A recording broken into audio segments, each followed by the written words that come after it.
नमस्कार साथियों, मैं गोविंद मालवीय आपका हार्दिक स्वागत करता हूं। और कुछ साथी जो इस वीडियो सीरीज के अंदर नए जुड़े हैं उनके लिए मैं स्पेशली बता दूं कि हम राजस्थान के भूगोल का काफ़ी बारीकी से एक एक चीज़ का एक एक कंटेंट का अध्ययन कर रहे हैं कंपटीशन के लिहाज से।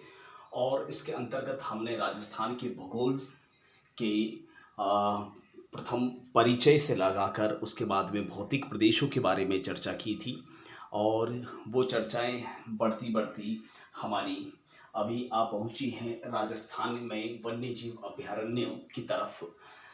आप प्लेलिस्ट में जाकर सारे वीडियोस देख सकते हैं, सारा कुछ मैंने वहां पर कवर किया है, तो आपके कंपटीशन के हिसाब से काफ़ी महत्वपूर्ण है। आज राजस्थान की, कल हमने लास्ट वाले वीडियो में देखा था राजस्थान के राष्ट्रीय उद्यान।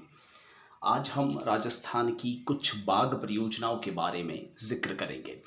राजस्थान की बाघ परियोजनाएं जो है वह कुल मिला के 3 हैं। राजस्थान की बाघ परियोजनाएं 3 हैं: रणथंभौर बाघ परियोजना, सरिस्का बाघ परियोजना और मुकुंदरा हिल्स बाघ परियोजना। देखिए, राष्ट्रीय उद्यान और बाघ परियोजनाओं में मोटे तौर पे फर्क ये होता है कि जो राष्ट्रीय उद्यान होते हैं वह किसी एक या 2 जिलों में फैले हुए हैं, जो पड़ोसी जिले हैं उनमें। बाघ परियोजनाएं जो होती हैं वह एक से अधिक जिलों में भी फैली हो सकती हैं और उसके स्थान भी दूर दूर भी हो सकते हैं, क्योंकि उस बाघों का रिलेटेड जो भी बाघ होते हैं वह अलग अलग इलाकों में प्रजनन स्थली के लिए लाए जाते हैं। इस कारण से इनका फैलाव जो है काफ़ी दूर दूर भी हो सकता है। तो सबसे पहले चर्चा कर लेते हैं राजस्थान की सबसे प्राचीन पहली बाघ परियोजना रणथंभौर बाघ परियोजना के बारे में। देखिए, रणथंभौर बाघ परियोजना की स्थापना है वो 1973-74 में हुई थी। रणथंभौर राष्ट्रीय उद्यान भी है और इसी के अंदर बाघ परियोजना भी है। इसका क्षेत्रफल है वो 929.03 वर्ग किलोमीटर में है। यह करौली और सवाई माधोपुर में है। देखिए, कहाँ करौली और कहाँ सवाई माधोपुर, तो स्वाभाविक है कि ये संयुक्त रूप से बाघ परियोजनाएं हैं जिसका फैलाव अलग अलग क्षेत्रों में होता है।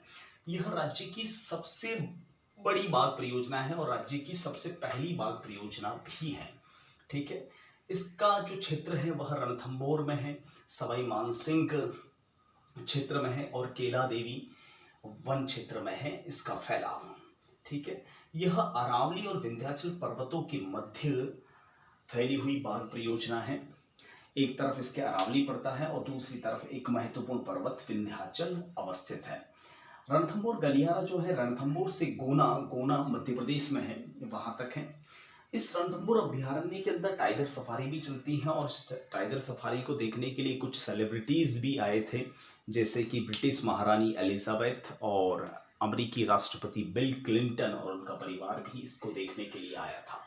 तो राजस्थान की सबसे बड़ी और राज्य की पहली बाघ परियोजना वो है रणथंभौर बाघ परियोजना 1973-74 के मध्य।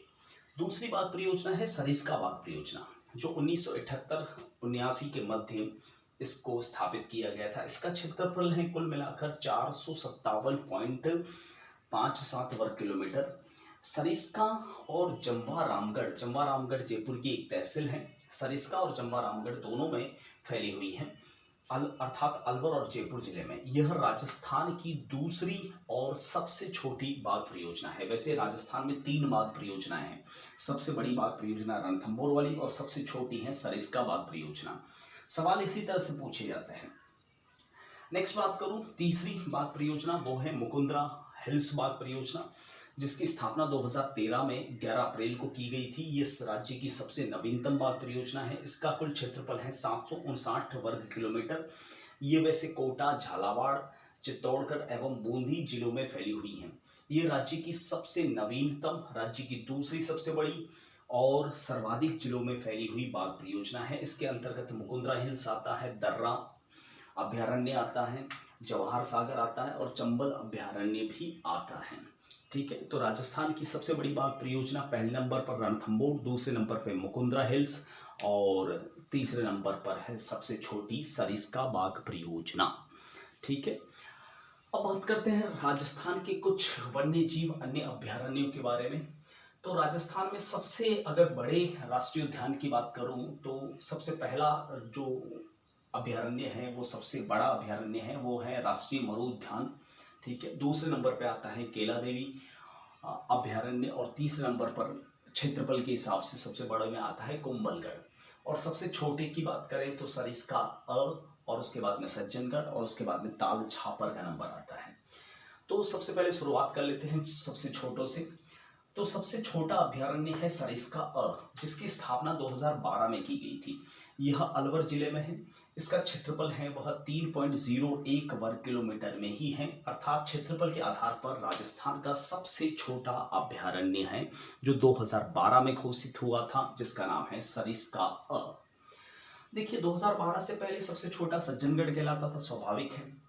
और 2012 में सरिस्का बनने से सरिस्का सबसे छोटा राजस्थान का वन्य जीव अभ्यारण्य है। नेक्स्ट नंबर पे दूसरा सबसे छोटा अभ्यारण्य सज्जनगढ़ का नंबर आता है, जिसकी स्थापना 1987 में हुई थी। यह उदयपुर में है, 5.1 वर्ग किलोमीटर में फैला हुआ है, जो क्षेत्रफल के लिहाज से राजस्थान का दूसरा सबसे छोटा अभ्यारण्य है। सज्जनगढ़ दुर्ग भी है इसमें, जिसे मॉनसून पैलेस भी कहते हैं, और यह सज्जनगढ़ दुर्ग जो है बांसदरा पर्वत पर अवस्थित है। इसी सज्जनगढ़ अभ्यारण्य के अंदर जो बायोलॉजिकल पार्क भी हैं, जिसे जैविक उद्यान भी कहते हैं, यह स्थापना के आधार पर, उद्घाटन के आधार पर राजस्थान का पहला जैविक अभ्यारण्य यानी बायोलॉजिकल पार्क है। इसके अंदर जियान सागर, बड़ी तालाब भी हैं और सज्जनगढ़ एक मृगवन भी है जहाँ हिरण पाए जाते हैं।